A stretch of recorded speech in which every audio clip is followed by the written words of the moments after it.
Hey, business animals. We have an amazing episode for you today. Both Cara and I so enjoyed this interview. We learned a lot from our interviewee today, who is Melisa Pearce of Touched by a Horse. And we want you to listen for three things that we feel like we took away from this episode. But I'm going to tell you, you're going to find more than three things in this interview for you to grab onto. And so whatever grabs you, by all means, take it and use it in your business. But these are the three things that we feel were the most important. So our big three for this episode are: number one, don't hold on to things. And I think both Cara and I identified with this because we are native worriers, right, Cara? Oh my goodness. Yes, we are. And Melisa had such amazing things to say about it. Yeah. So not holding on to the worry and on to the anxiety that a lot of times gets a hold of us as entrepreneurs, well, and as humans walking around on the planet. So she has some really good advice about that and about how to kind of let go of that and be successful. The second thing we want you to look for is when she talks about focusing on the things that are going to make a difference. As all entrepreneurs, a lot of times we have a lot of things on our plate and we can get unfocused very easily, or we can get focused on something that does not move our business forward or maybe isn't as important. I know I do. Do you do that, Cara? Well, I think sometimes it's easy to get caught up in, you've got this big long list and you'll start knocking out some things that are easy, but some of those things are, you have to look at the things that need to be done today and push aside, what can be pushed aside until another day sometimes. So I loved the way she talked about this. Yeah, and overwhelm is another thing that she talks about in this section that'll help you. And I don't know an entrepreneur that hasn't had a run-in with overwhelm at some point in time in their business. And then finally, the third thing that we talk with Melisa about that I think is super valuable for people is how they can create a better relationship with money. I think she has a great amount of wisdom to offer in this area, and I have seen her work magic with helping people understand money and have a better relationship with it and the flow of money coming in and out of their lives, as well as how value and money get sometimes tied up together in a not so positive way, and how to maybe shift that attention. Anything else you want to add, Cara, before we get on to the interview? No, let's let people dive in and discover the knowledge on their own now. Awesome. Everybody enjoy. Welcome to the Business Animal Podcast. Saddle up for a gallop to the top of the animal industry, where you'll learn how to tame your wild business beast with tips, techniques, and tools that will take overwhelm to obedience school and have you wagging your tail with joy. And now your hosts, Kim Beer and Cara Taylor Swift. Hey there, business animals. It's Kim with Be More Business. And Cara Taylor Swift with Fast Horse Photography. And today we are bringing a master of human and horse healing into our environment with Melisa Pearce. And I want to introduce you first to her. So let me tell you a little bit about her. Melisa is a teacher, author, psychotherapist, and pioneer in the field of horse-human healing. Over the last 3 decades, she has coached and helped thousands experience the healing power of horses. Melisa founded the Touched by a Horse certification program, a 2-year intensive program that trains and certifies equine gestaltists. She is also the author of multiple books and articles on this topic. At the core of her approach lies her deep understanding of the transformative power of one of the most important contributions of humanistic psychology, Gestalt therapy. As a gestaltist, Melisa has guided thousands of clients through their unfinished business to a level of self-awareness that allows room for personal responsibility and a life of self-compassion.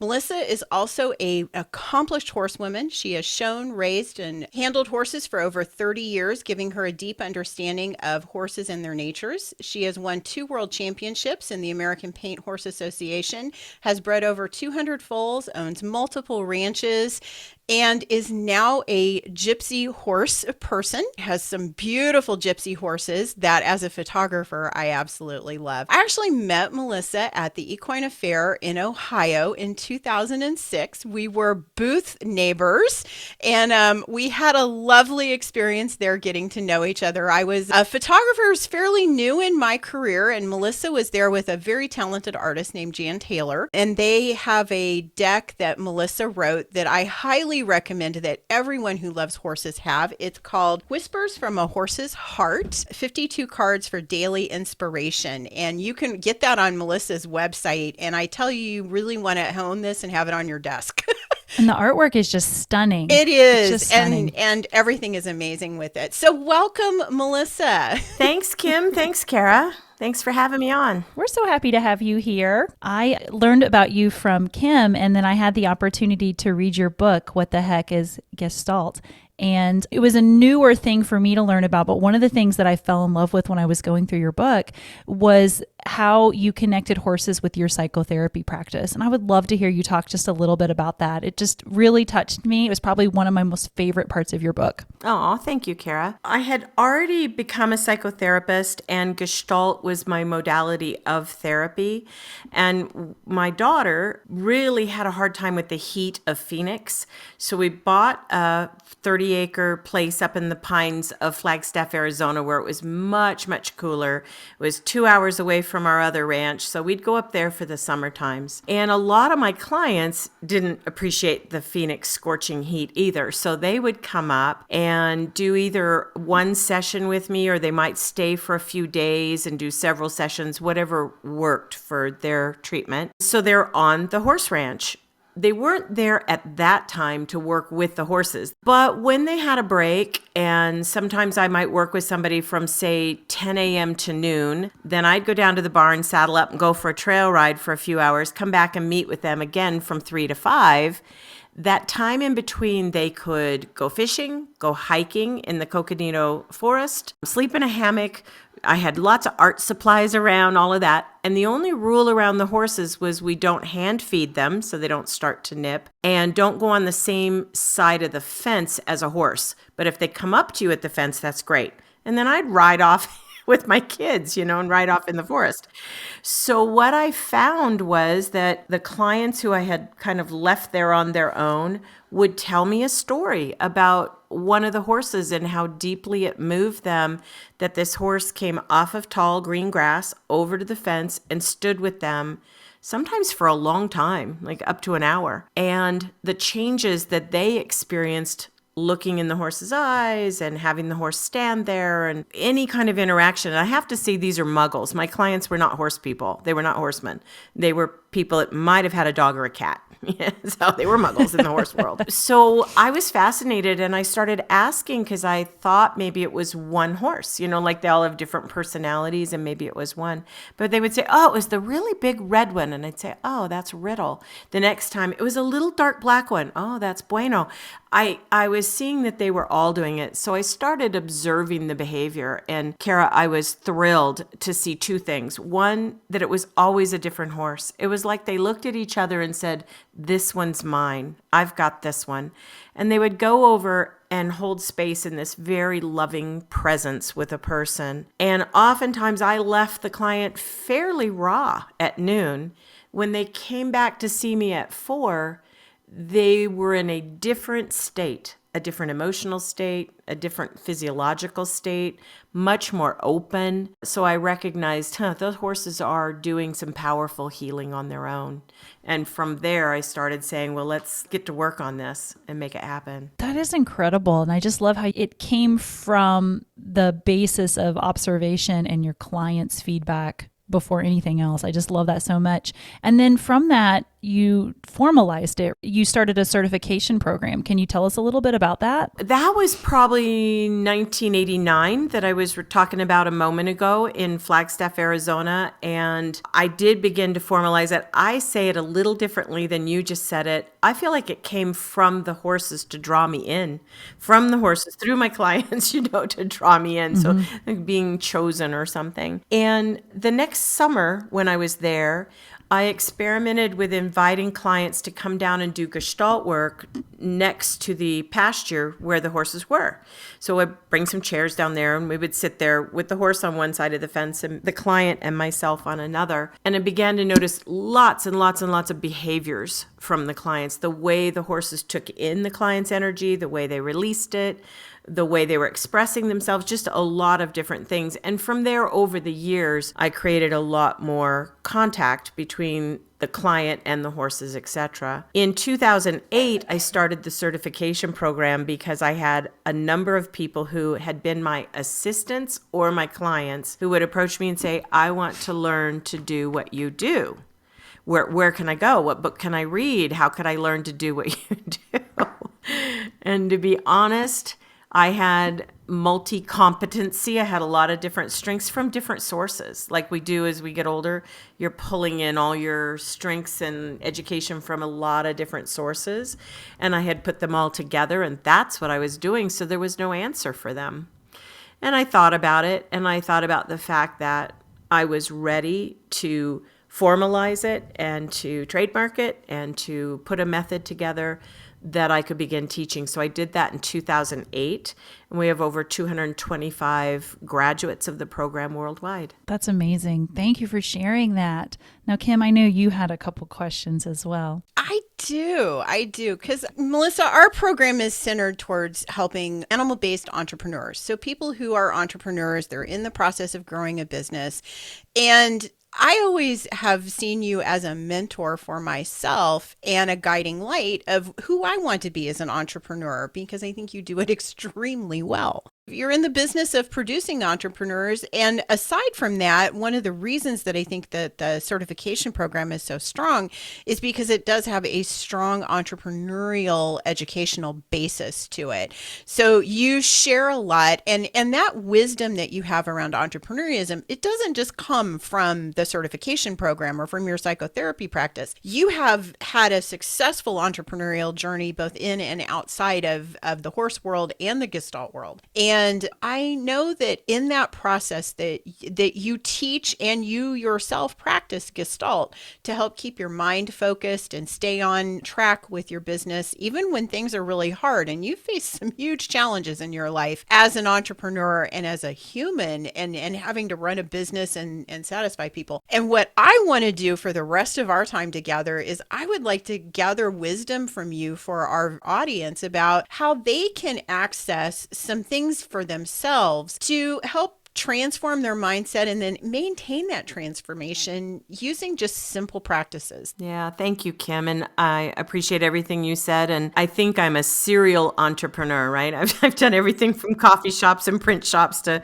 private practice and all of that. And I'm passionate about business, and I'm very passionate about being an entrepreneur. I only had 2 actual jobs, which, by the way, job stands for Journey of the Broke. And I've only had 2 jobs in my life. One at a bank. I was too young to appreciate the job, and I kept asking for the robber window, which was the window that had the secret pack, because I thought at least it would liven up the teller experience a little bit. And the manager probably thought I was going to have a boyfriend rob the bank or something. And the other was a waitress, because my family felt like everyone should wait tables once in their life, so you're forever nice to people that are in that insanely difficult job. So I'm glad I have both of those experiences. But I really understood at an early age that I wanted to build my own dream. I didn't want to be someone helping someone else build their dream. And while it's extremely important that we have employees, I have employees, I value them, I bring them into my mission so they feel attached to what we're doing so they can be a part of the dream. But for me, I knew from the time I was probably 20 years old, there is no way I wanted to put my passion, my life force, my action, my zest, my whatever, my learning curve toward anything other than moving my personal dream forward. So for all of you who are entrepreneurs out there, congratulations and good for you. And just keep thinking of it that way. To me, I help my students, I think, shift from looking at it as a cold black and white business plan transferred into your passion and more into a craft project. So I love crafts. I love,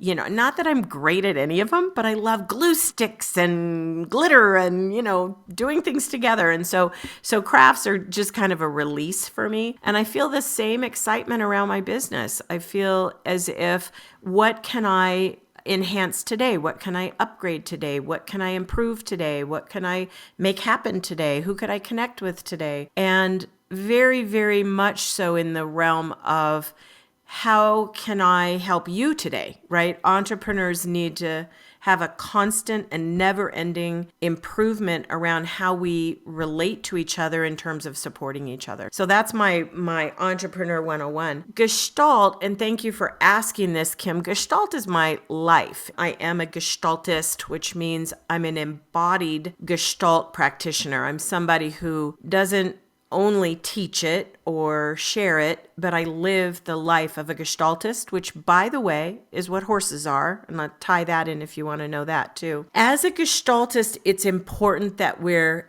in the present moment. We're in the here and now. It's one of the mainstays of Gestalt. And I find there's an amazing capacity when you live that kind of life. You don't just talk about it or read about it, but you actually do it. If something went wrong last week, it is so gone for me.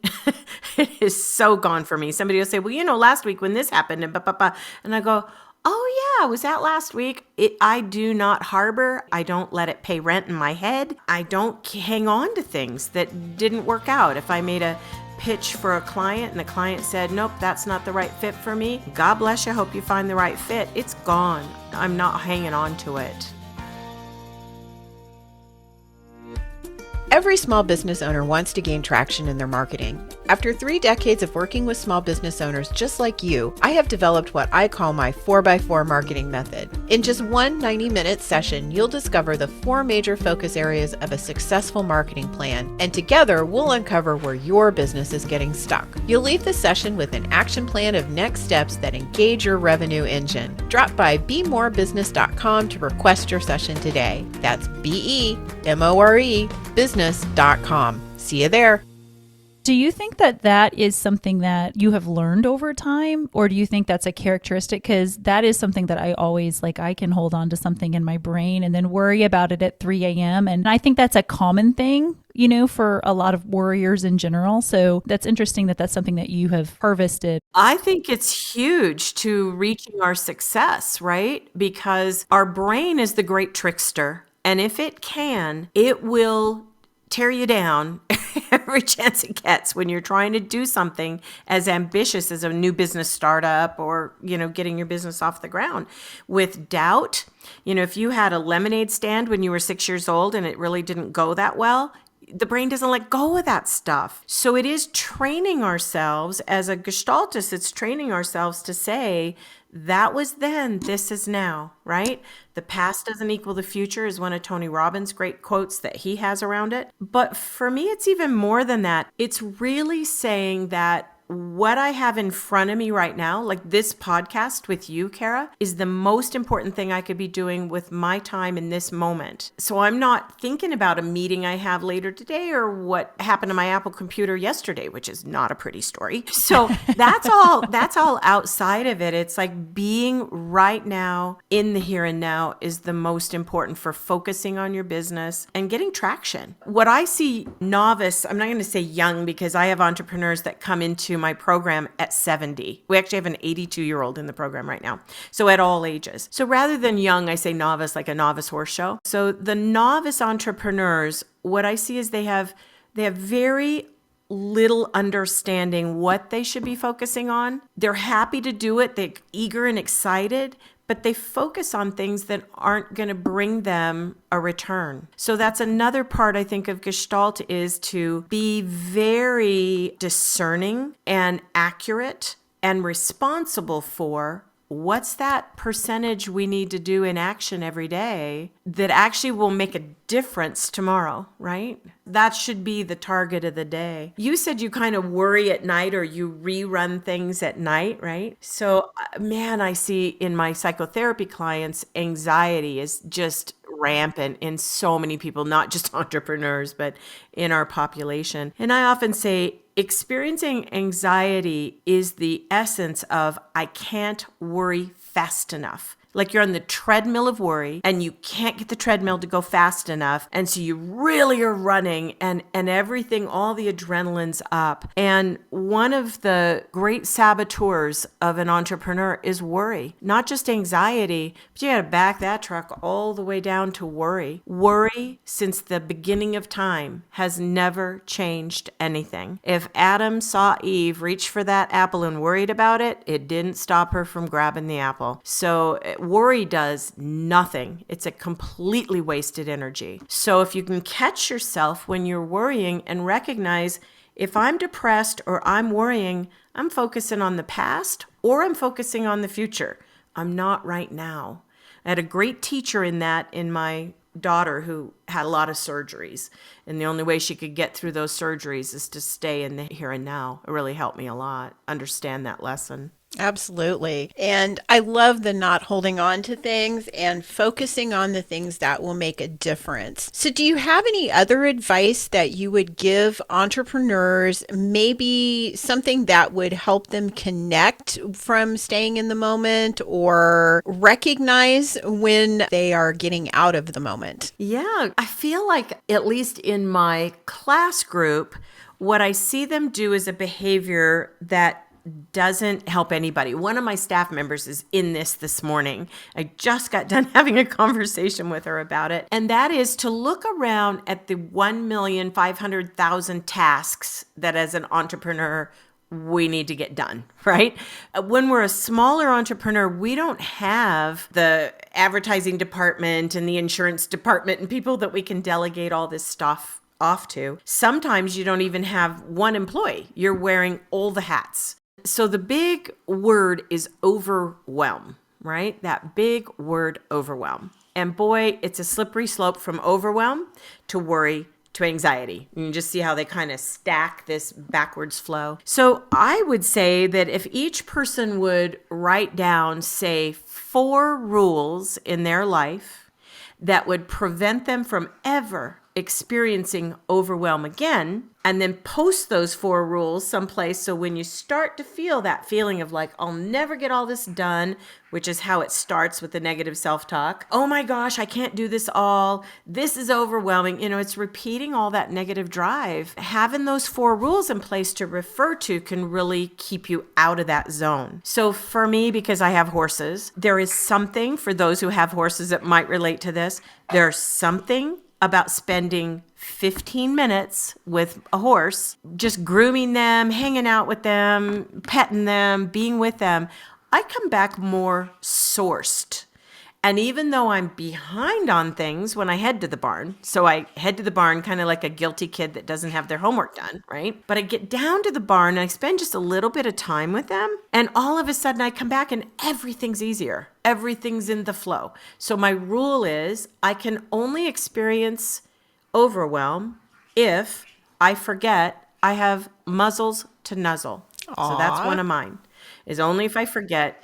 I work for those horses. They source me. I source them. That's it, right? Another one might be I will only experience overwhelm if I forget to tell myself this does not all have to be done today. Because really, when we go through the piles of all the stuff, some has to be done today, but not all of it. It just feels big. But no, I take it today, in this moment, in this present moment, right? And whatever they have as rules, maybe they have a support person who's really willing to help out. So they would say, I could only experience overwhelm if I forget that I have someone else I could ask to support me, right? There's a lot of these. There's a lot, everybody should write their own, but then post them somewhere because, again, the mind's the great trickster and it will tell you, you're never going to get all this done.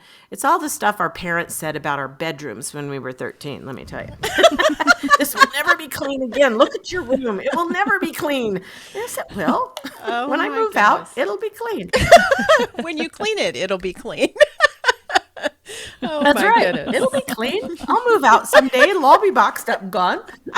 Oh, God. I just had a flashback of my bedroom at 13. It was not a pretty sight. Oh, my They're not Lord. pretty. I don't care how No, they organized a aren't. person you grow up to be as an adult. And a lot of us grow up to be very organized people as adults. But at 13, a girl's room is rarely clean. Oh, goodness. Oh, goodness. Well, another place I know a lot of entrepreneurs struggle that I have seen you magically transform in people. I have witnessed the magical transformation Uh-oh. is around money and around value.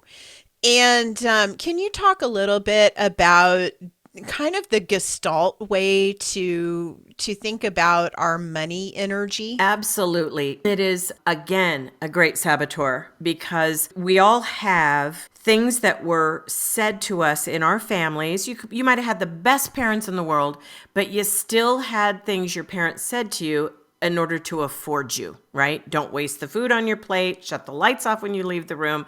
Oh my God, why do you have your stereo on along with the TV? Whatever we did as kids. Money doesn't grow on trees. We can't afford a horse. You know, there's a lot. There's a lot that people have going forward. I would say number one, Kim, that I help people understand whatever those messages were for however many years you lived in that household. So if you moved out when you were 19, you have 19 years of meta messages around money that are not yours. You've adopted them. Then if you're 40 years old, you've now spent the next 20 years repeating those messages you got from 0 to 19 over again, right? So now you have 40 years of the non-meta message. You got to form your own relationship. It's the same as anything else in your life. You have to form your understanding and your way of doing it. I had a client who said, well, what I learned was you have to work really, really hard to make a lot of money. And I think that's sad that somebody would hold that as the truth. Do we work a lot of hours as entrepreneurs? Absolutely. Does it have to be hard? You know, are we toiling with a plow behind a horse in a field? No, you know, unless you've got a business like that. But we're not. We're in 2021. We're not working hard. Hopefully you're working your passion. You're living your passion. You could ask me tomorrow how many hours I worked this week in my business. I couldn't tell you. I don't count them. So I look at it. I get done what I can get done for the day. I release and let go of the rest. I balance it out in my life and it all goes. So I think part of it is associating the word hard with money is not smart for an entrepreneur. Associate passion with money. Associate service with money. Associate putting yourself out there for the greater good for money. Associate being a force for God with money. You know, whatever positive things that you can associate, and it will begin to flow. The other is that if we focus, some of your listeners might be horse people that have jumped a horse. And when you jump a horse or you take a lesson in jumping horses, the trainers yell at you, look beyond the jump the horse is approaching. So just imagine you're on the back of a horse and you're in a beautiful canter, a beautiful strided canter. You're coming up on this jump. Your eyes, if your eyes are on that jump, you're on the ground or the horse will stop or he'll turn. Sometimes just an old school horse will still go over, but it's not good. They want you to stride up to that jump and have your eyes beyond the jump. And that's what budgeting money can do for people. Because if you say, all right, I have to have X number of dollars per month just to break even. So you focus on that. Everybody adds that dreadful number up and says, okay, I got to make this. And then they focus on it. And you know what? You're always going to come up short. Every damn time you're going to come up short. You got to take that number and you have to say, now, if I double that number, now I really could have what I want in life. I could breathe. I could put some in savings. I could feel good. Shoot for that. Shoot for twice what your business kind of nut is or your life nut is. And then fill to that gap. It's like jumping a horse. You just will do more of what it takes. There's so much. I could teach a whole class for weeks on relationship with money, but let go of the old interjects you were told about money is my best advice this morning.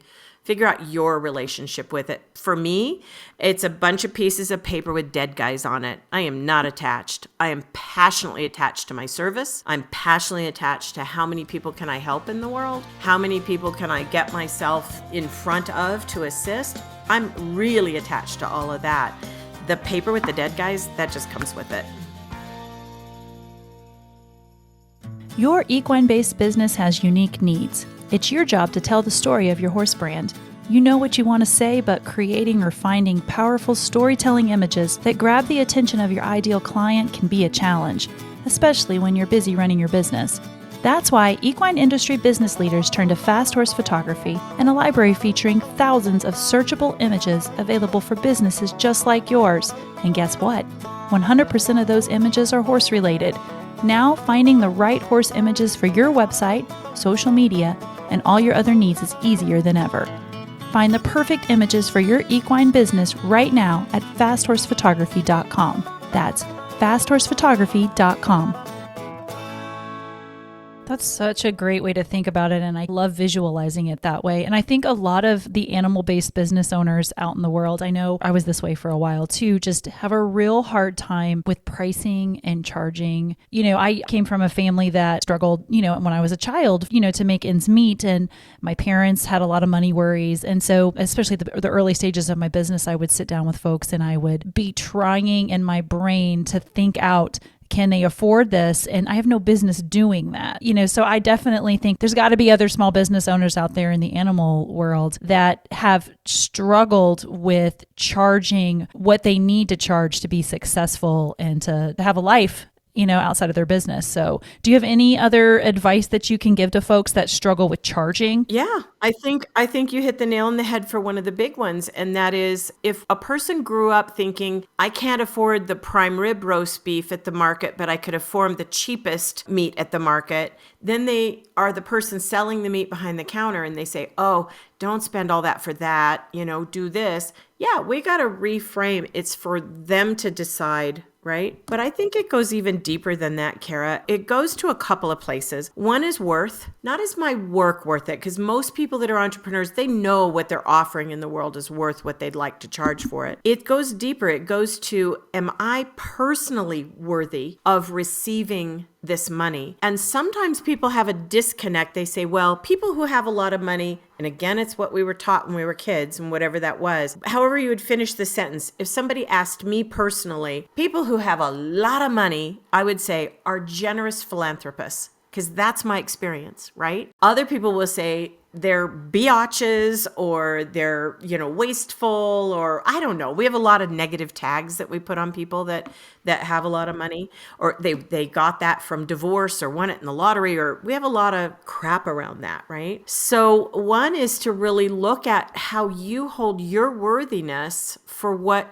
you're charging. Clearly, there's some parameters. You need to make sure you're not charging 10 times what your competition's charging, obviously. But most people who tend to round down to the undercharge or even come at it, therapists are terrible about this. They're always like, well, shouldn't I be kind of more like a sweet spiritual person? I'm helping somebody who's really in trouble and needs help. How do I charge money for that, right? You got to get to the point where your work is making a difference for them. It has that inherent value to it. And once you get to there where you say, not only am I personally worthy, I'm trustworthy to the divine. So this little spiritual here, not religious, but spiritual. I'm trustworthy to the divine. So the day that I started saying, I think I was in my mid 30s, the day I started saying, if I am blessed with a lot of money, there's so much good in the world I can do. It isn't even funny. When I got excited about that,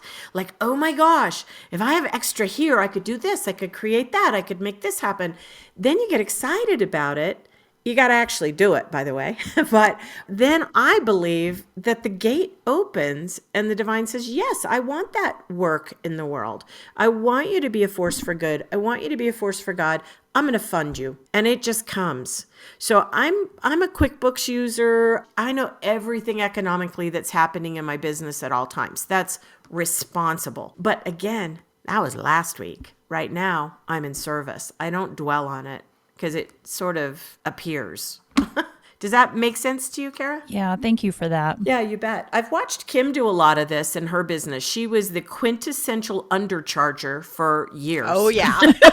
Quintessential. The best undercharger for what she did I have ever known or seen. Now, I personally benefit from some of that, by the way. I will confess that. But her photography, you've seen it. Her photography is so moving, so emotional, so stellar, so over the top with horses. If you want to see some of it, it's on my website, Touched by a Horse, that it was hard to watch her give it away, give it away, give it away, give it away. She says, stop doing that now. I have. I have a much improved relationship with money because I'm one of those people who has been transformed through your program and through your wisdom and through your teaching. And it's true. And in my marketing business, it's the same thing. And I grew up in a household where my mother did implant in my head, if it was worthy of being purchased, it had to be really big and difficult. And I mean, she drilled that into me repeatedly that if I were to charge the world, it had to be something huge and monumental, and I had to bust my butt for it. And so I would go over the top, oftentimes missing and failing, and then I would feel guilty and not charge people for anything. So I've had my own struggles with this. And so it's been a journey. And over the years that I have known you, Melisa, you've been a big catalyst in a lot of the shifts and transformations in my own business success, where I can sit here in 2021 and say I feel like a successful entrepreneur and can lead other people to that success. Very excited about that. Now I would like to ask you a question about how would you, if somebody who has listened to this has gone, I want to learn more about Gestalt. Well, first of all, we want to recommend that you purchase Melisa's book, What the Heck is Gestalt, which you can get off the touchedbyahorse.com website. And it's not a boring psychology book, people. By any stretch of the imagination. The thing I have always loved about Gestalt is it is accessible to anyone. This book that Melisa has written is accessible to you. It's fun. It's interesting. If you love horses, it's full of horse stories and it has a lot to it. It's funny because if anybody's ever bought another book on Gestalt, they know that you read the first 2 pages and put it down going, I don't know what they're talking about. Yeah. And so my goal was to write Dick and Jane Do Gestalt, right? Something that's usable and understandable and accessible. So yes, thank you. I appreciate that. It was a very easy, engaging read. And if you're a horse person, you definitely get drawn into those chapters. And it will change your attitude. It will change how you approach things. And those simple shifts all build up over time to make a huge shift. So that's number one that I would recommend. But let's say somebody wants to go deeper. They want to find out about your work with horses. They want to maybe experience that or are interested in the certification program. What steps do you recommend that they take? Well, I do see private clients, and my time during what is my season, which is April through November, I'm pretty busy with teaching, but I do work in private clients, and those 220 graduates that are all across the United States, Canada, and a few other countries, they all are hand trained by me, certified by me, and are great for being able to provide service as well. So if they contact our office at touchedbyahorse.com, and tell me where you live, what you're looking for, I can find a graduate for you. Or if you're wanting a session directly with me, then we tell you exactly how to go about doing that. I have one assistant who controls my calendar. I'm not allowed to control it myself right now, so she controls it because I'll overbook it. And so she'll help give you the information of what it costs and what you do and all of that. The CERT program, we are happy to say we take 10 to 12 students in July and we take 20 to 22 in January. It's a 2-year program, 4 6-month semesters. And we are full for July and we're already booking for January 2022. We're proud of this program. It's definitely the most comprehensive in the industry. And what you come out with is so much for you personally, as Kim's referenced, but also certified as a coach who works alongside horses doing this beautiful Gestalt transformational work with clients. And so if you have an interest in becoming an equine Gestalt coach, you can go to our website, which Kim built. It's beautiful. And you'll see about certification as one of the buttons, or contact our office at touchedbyahorse.com. We'll send you an old-fashioned paper handbook because I believe in shiny, glossy paper handbooks that cost me a lot of money, but I love for people to have something tangible to hold on to rather than everything being in the box. And so that's there. we're happy to have a conversation with you about it or invite you to sort of an informational class. And in 2021, we have a couple of webinars, classes that we're offering. I did one in December that was about looking back at the last year, which was a doozy for all of us, and planning forward. And I'll do that class again probably in November, December of this year, and possibly one other one if I get the time to do it, on really knowing all the different parts of you. And they're very reasonably priced, and they're so worth it in the transformation that comes for you. And they're tools that you can use for a lifetime. I personally have been through the mental health system in this country and not had a good experience. I was a hot mess when I met Melisa.